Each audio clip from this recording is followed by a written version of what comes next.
When I came into the office on Monday, Dan said, "Would you like to relax for a couple of days in Florida?" Elliot Rogers looks like he needs a little support given all the turmoil in the Dow over the last couple of months. Since Dan and I were co-owners of our firm, we usually no longer traveled to clients. That was what young, eager subordinates were needed for. But Elliot Rogers and his wife have been with us for over 15 years and have invested almost $100 million, so they received special attention. I don't mind. In fact, it's a very good time. The kids were off to college, and Carrie was visiting a friend in Nashville for a week. So, of course, I will go to calm him down. A plus for me was the opportunity to see my Uncle Tony. Now almost 80, he lived right on a picturesque river an hour north of Miami, and was as interesting a man as ever. I drove home, packed a bag for a couple of days, headed to the airport, and by 3:30 I was sitting with Tony on the balcony of his apartment, drinking Sam Adams and listening to the same old stories I had enjoyed since childhood. Every time a boat passed by, he fell silent and picked up his binoculars. "Are you going to end this story or what, Tony?" "A guy at a bar attacked you." He grinned without taking his binoculars from his eyes. "Hold on, my young friend. At my age, a guy doesn't get to see bare breasts very often." He handed me the binoculars and, to my amazement, I saw 3 teenage girls and a guy waving from a small sailboat. All the girls were grinning and topless. Tony took the binoculars back. "See what I mean?" He laughed with satisfaction. We shared family stories and drank a few more beers until I started thinking about dinner. Maybe a couple of steaks at a place Tony liked around the corner. He picked up the binoculars again, looked at the pale blue boat, focused carefully and just stared. Then he said, "Holy crap," and handed the binoculars to me. It was an approximately 10.5-meter boat called My Blue Angel, gently drifting with the current. Lying on his back on the cushions in the cockpit was a stocky, short-haired guy, about 30 years old or so, and he was having sex with a beautiful brunette, clearly somewhat older, who was vigorously riding him, throwing her head back. On her right shoulder, she had a large tattoo of a Chinese character. You may wonder why I noticed the name of the boat or the tattoo on the naked woman. The explanation is simple enough. It was my wife, Carrie. Without saying a word, I handed the binoculars back to my uncle and listened to his comments until the couple disappeared from sight around the bend. When they disappeared, he lowered his binoculars and said, "What a spectacle it was." I see couples doing this from time to time, Jack. But let me tell you, this lady was hot. If I were 20 years younger, more like 50, I would say. I smiled at him. I was very upset, but I wasn't going to talk to Tony about it. We went to get our steaks, after which I brought Tony home and he went to bed. I was in my hotel room by 9:30 and had a lot to think about. You might think that I would have been destroyed, but that was not the case. Carrie and I were married for about 12 years. She was a great stepmother to my 2 children. My first wife died in a train accident, and a very good wife to me. I loved and appreciated her, and I knew that she loved me. And yet, somehow it didn't shock me that she cheated on me. Carrie has always been a restless person. She never liked to do one thing for long. Over the course of our marriage, she had 5 different jobs, a variety of hobbies from knitting to country dancing to horse riding, and she just never wanted to sit still. Carrie and I had a sex life that pleased me. Of course, she was as interested in sex as I was, and had no problem dragging her into the bedroom from time to time. Sometimes we had gentle, even ordinary, older married sex, but sometimes she had me to hell. In fact, I thought one of her favorite positions for hardcore sex was riding me, just like she had ridden that guy on the boat. Even exhibitionism is okay to some extent. Carrie tried several times to get me to have sex with her in public. We tried it on a park bench in the back seat of my car a couple of times, but I gave up on it all. I didn't want my name in the newspapers. To put it bluntly, I wasn't crushed. I was angry. I was hurt, but I didn't see my marriage necessarily ending because of it. I didn't think Carrie wanted to humiliate me. She didn't know where Uncle Tony lived, and she certainly didn't suspect that I would be looking at the river that day. But 2 things were absolutely clear to me. I was going to find out a lot more about what was going on, and I was going to have sex with Stephanie Prince. To that end, I called Marjorie Bales in Nashville, where Carrie was supposed to be spending a week. She seemed surprised by my call and a little wary. "Sorry to bother you, Marjorie, but Carrie's cell phone doesn't seem to be working and I can't get through. Could you call her for a minute?" "Oh, sorry, Jack, she's in the shower." "Can I ask her to call you back?" We talked on the phone and I smiled to myself. As I expected, Marjorie was covering for her old friend. I wondered how many of Carrie's previous trips to Nashville had actually been vacations with one friend or another. Carrie called me on my cell phone about 45 minutes later. Quite a long shower, and we chatted amicably. I told her I was on my way to meet a client but didn't mention where I was. Before we hung up, she said she loved me, missed me, and wanted to see me on Saturday. The point is that I believed her. She really loved me. I didn't think the affair was intended to get out of our marriage or to get the better of me. I figured that my anxious wife was simply not well suited for a monogamous life. After meeting Elliot Rogers the next morning, I spent half an hour with Thomas Giardino, a private investigator. I told him all about the short-haired guy from My Blue Angel, gave him a photo of my wife to copy, and left him a sizable check. "There's no need to break in on them," I told him, "and I don't need compromising photographs. Just carefully find out what the matter is. Did she stay with him, or was it a chance meeting? Who is this guy? Where is he from? And what does he do for a living?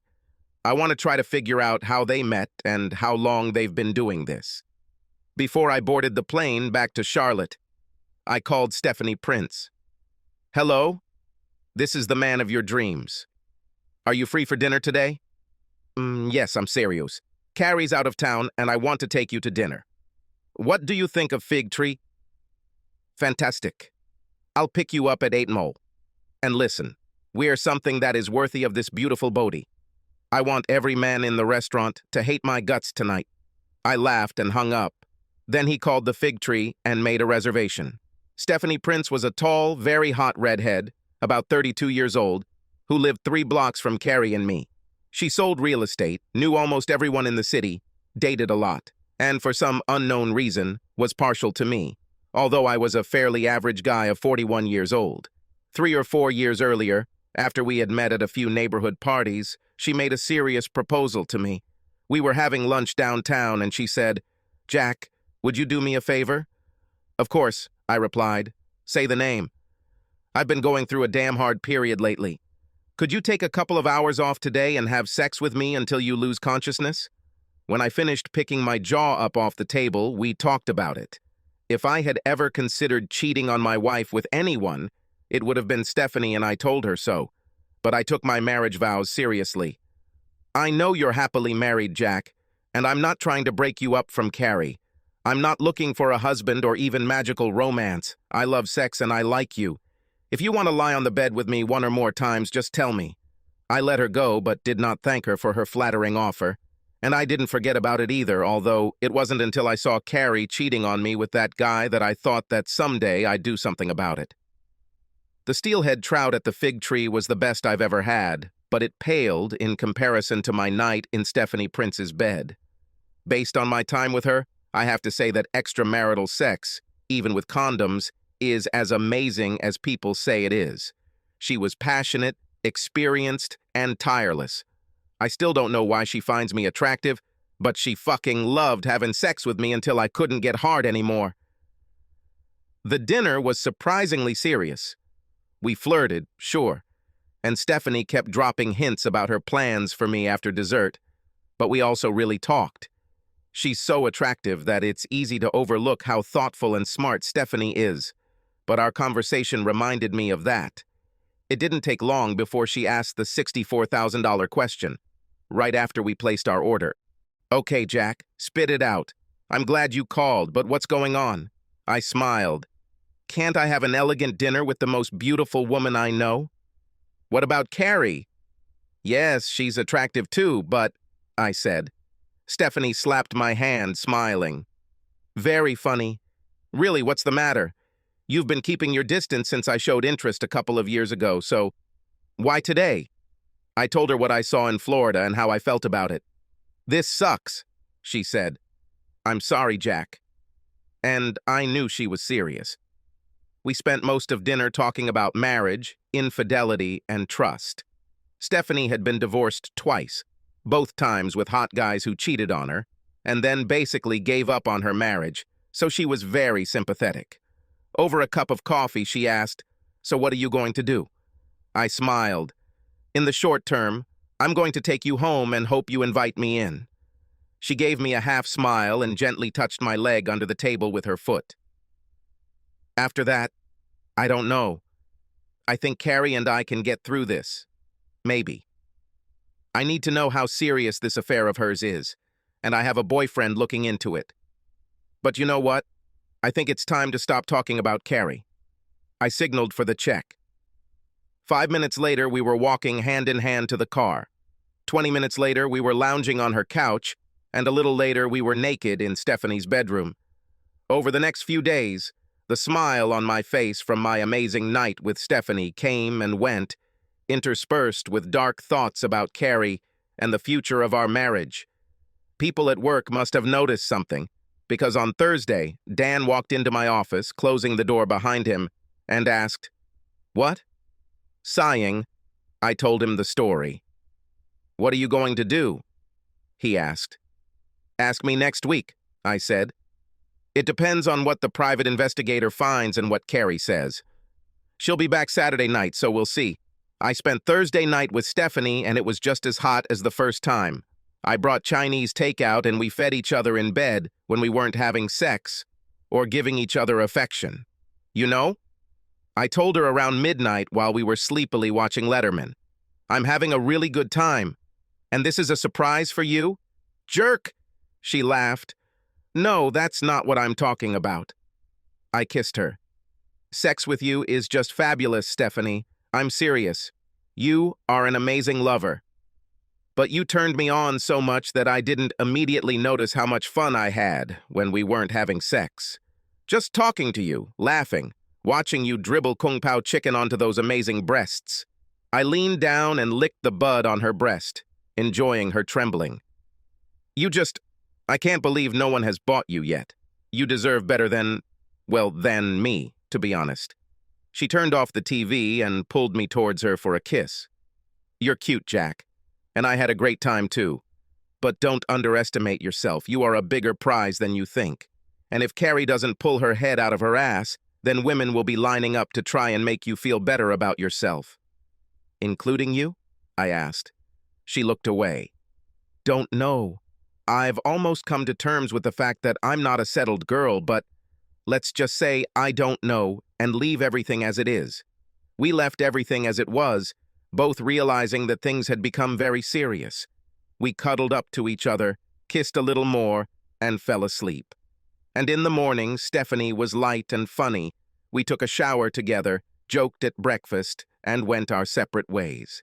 Thomas Giardino, a private investigator in Florida, sent me an email on Friday afternoon. Here are our preliminary results. Please read and study the attached files and then call me at the office. I will be there before 6 p.m. I read the report, looked at a half-dozen photos, then called and spoke with Giardino for about 20 minutes.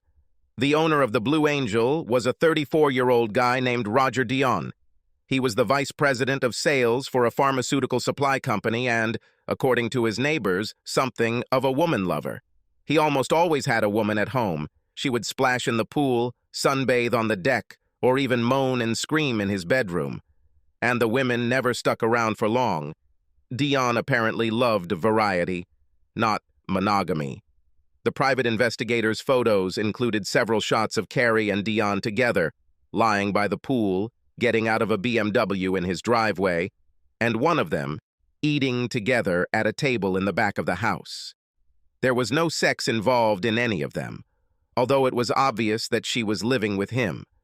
Several people around Dion recognized Carrie from the photo I provided, but no one could remember seeing her before this week. So what could I conclude? First, Dion was most likely Carrie's short-term boyfriend, or at least a recent acquisition. They probably met through work, since Carrie worked in the purchasing department of a hospital in Charlotte and constantly dealt with drug supply companies and their executives. Whether she planned to date him after this week was impossible to say, but he did not look like a second husband. Since Carrie had been going to her friend Marjorie's about once a year for the last few years, it was likely that old Roger was just my wife's latest fling and not the one and only.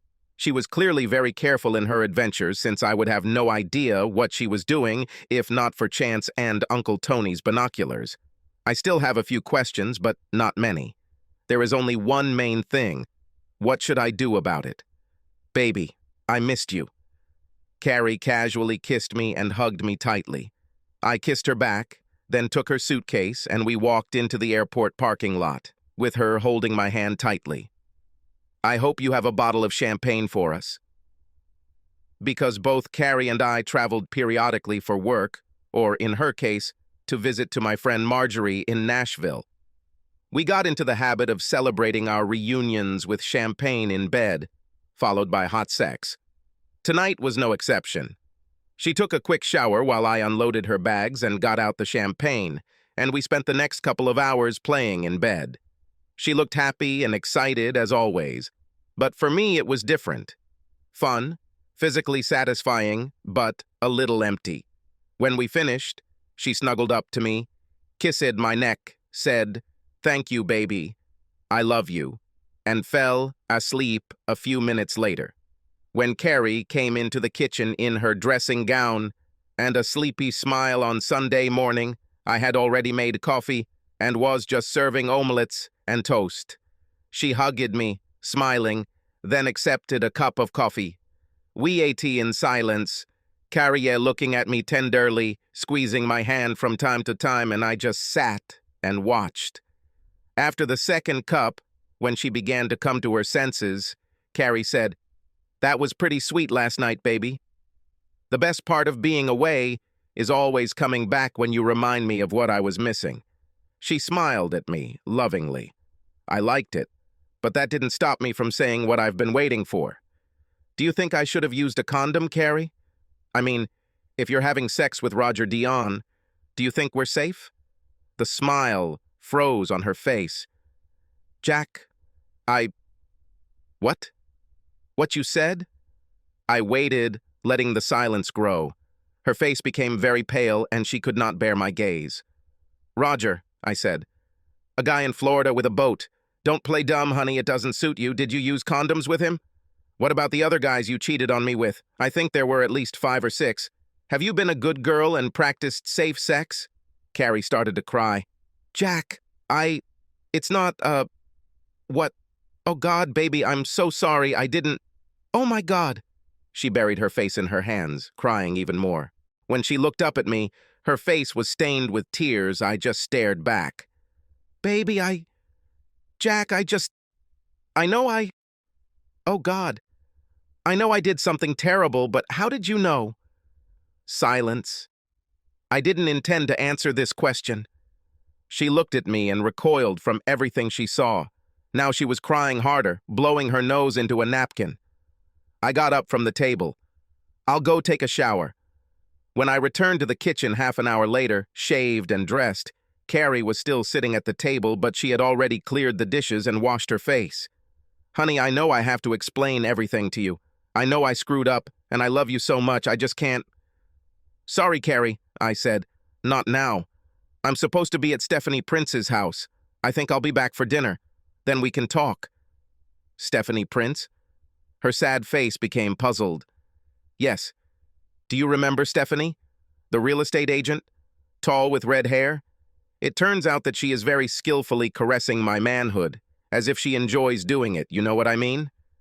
Carrie looked like pigs had just flown through the kitchen window. "Stephanie, are you having sex with her?" Well, when I found out that our marriage was not what I thought, I accepted her proposal. "We have sex, yes. So, see you at dinner." Stephanie did a really good job of caressing my manhood, although I wouldn't say she did it any better than Carrie. That day in Stephanie's bed, I left what I thought was a pretty good opinion of myself, considering what I had done with Carrie the night before. Then we lay around for a while, eating sandwiches and watching the Carolina Panthers. Around 6, I got up to take a shower, enjoying the sounds from the bedroom of Stephanie yelling at the judges to at least throw the damn flag once in a while, huh? When I left, she said, "Would you like to stay for dinner? We could order Chinese food again, or pizza or something else." I smiled. "Sorry, but I can't today. I told Carrie I'd be home for dinner." Stephanie sat up straight, giving me a perfect view of her beautiful breasts. "What the hell? You mean she's back and you're here? Does she know?" "Yes. She returned home last night. In the morning I told her everything. About her sex buddy, I mean. And she knows exactly where I am, although I don't think she likes it very much." A slow smile appeared on Stephanie's face. "You're a tough son of a bitch, aren't you?" She got out of bed, pulled on her nightgown, and came over to hug me. "So what does this mean?" she muttered. "About us?" I looked at her. "Honestly, I do not know. There aren't many alternatives, and after tonight I'll know a lot more. I can get a divorce, and then you will be item #1 on my to-do list." I smiled at her. "Or, I guess Carrie and I could agree to an open marriage, given what she's doing. In this case, see above. Or just maybe we'll work things out and go back to where I thought we were all along." Stephanie patted my shoulders, looking at me thoughtfully. "I really like you, Jack. Both in bed and outside of it, actually. But I don't think I should be somewhere in the middle of your marriage. That's not what I had in mind when we started playing."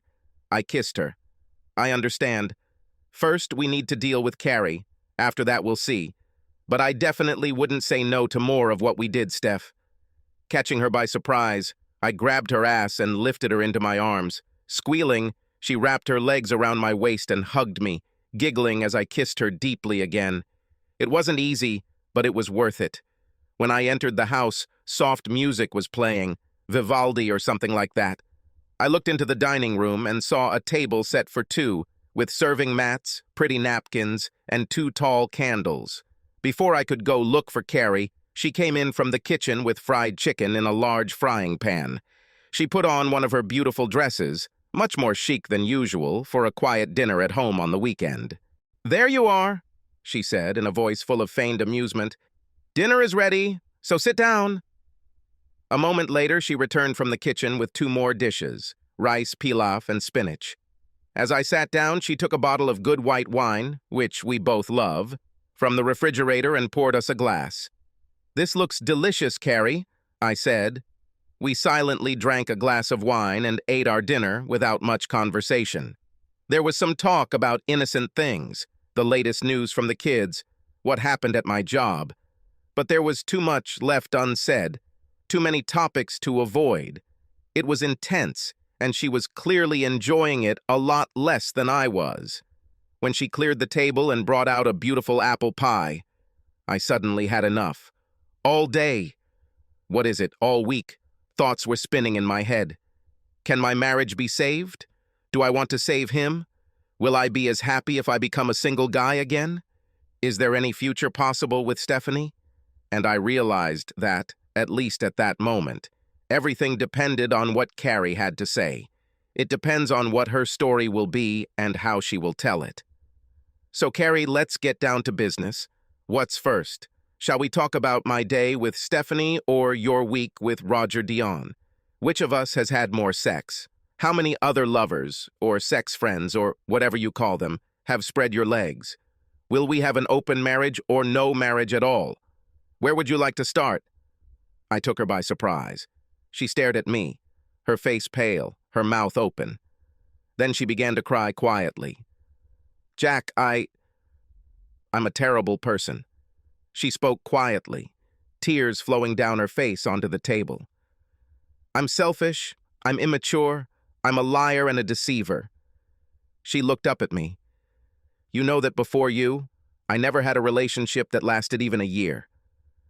I was always, restless or moody or claustrophobic, always unhappy with what I had. And when we met, when we fell in love with each other and you proposed to me, I was so happy, so glad. I felt like it was finally over. Now I have found the right guy, and I will love him to death, forever. No more worrying about what or who else is out there. Only one person who made me so happy. Now I was the only one who was surprised. No dodging, no trying to downplay what she had done, even though I didn't know it all yet. This was not what I expected. And I was, she continued, happy, I mean, with you, with us, even with the fact that I became a stepmother for the children. She looked at me. I can't tell you how happy I feel when I think about it. But that didn't stop me from continuing to be a selfish, spoiled, cheating bitch. And I know I ruined everything, and I don't even know what. At this moment, she was completely speechless, sobbing convulsively, covering her face with her hands. I waited for her to cry. Part of me wanted to comfort her, to hug her, but most of me wanted her to feel what she was feeling. Loneliness, guilt, fear. She made me feel like crap, and I wanted her to feel like crap. Not very noble, perhaps, but can you blame me? After a few minutes, she began to calm down and take a breath. "Why don't you go wash up and we can sit and talk?" I said. When we sat down, I asked, "Can you imagine what will happen next?" She shook her head, looking concerned, and I said, "Actually, me too. But we'll start with you telling me about it. Not the disgusting details, but who, how many, where, and when. And damn it, Carrie, if you lie to me one more time, even about something small, I will kick your fucking ass out of this house." "Okay," she said thinly. "No lies. There were 3 of them. A one-night stand 5 years ago when she was visiting Margie and they went dancing at a club in Nashville. They both picked up the guys and took them to Margie's for the night. And then 3 years of nothing. Carrie was shocked by herself, afraid of what she had done.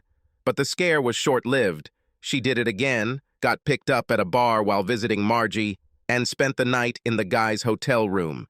He was a married businessman from Los Angeles. After that, Carrie said, she was no longer so scared. She felt bad. She swore to herself that she would never do this again, but she was no longer so scared. The 3rd guy was Roger Dion. It was just as I imagined. He met her on business in Charlotte. They flirted. And instead of telling him to fuck off, she let him keep working on her. A few months later, after several private dinners and a few stolen kisses, she agreed. But she told him that she would absolutely never meet him in Charlotte. In the end, he came up with the idea for her to visit him in Florida.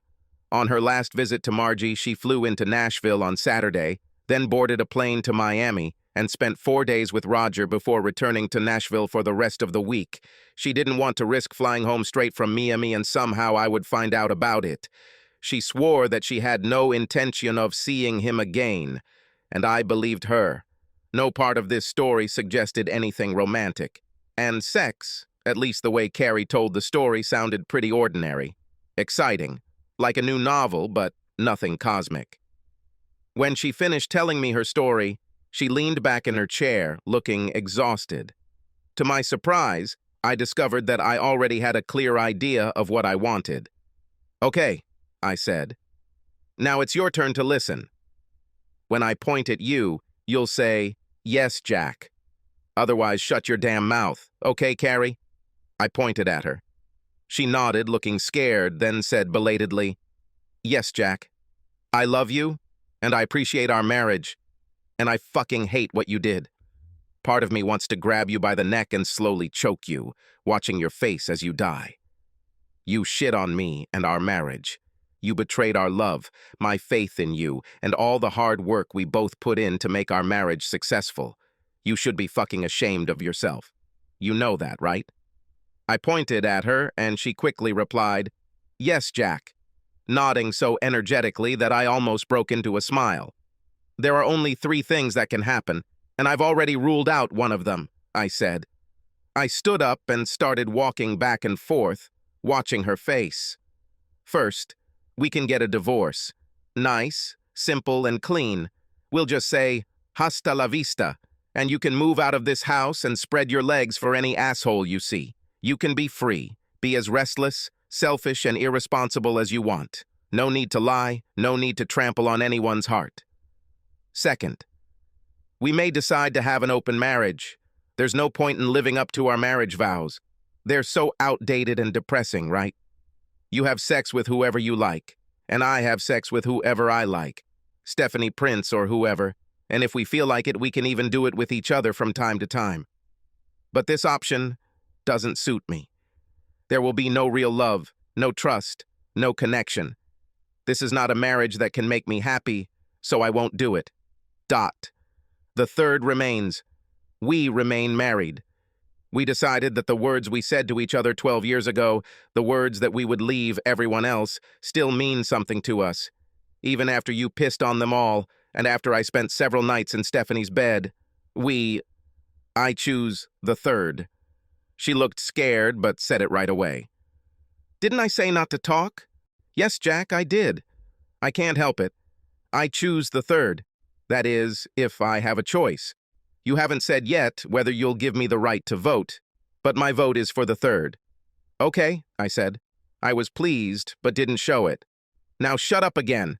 The only one who has a say is me, okay? Say, yes, Jack. Yes, Jack. There was a tiny flicker of a smile on her face, and I thought maybe mine did too. Number 3 means that a lot needs to be corrected. A lot needs to be done. You get tested to find out what sexually transmitted diseases this asshole gave you. And I think I need to get tested too.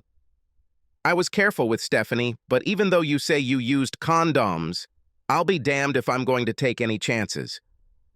You start going to a therapist, and we'll start going to a marriage counselor. Honestly, I think the first one is important. I don't see it as our fucking problem.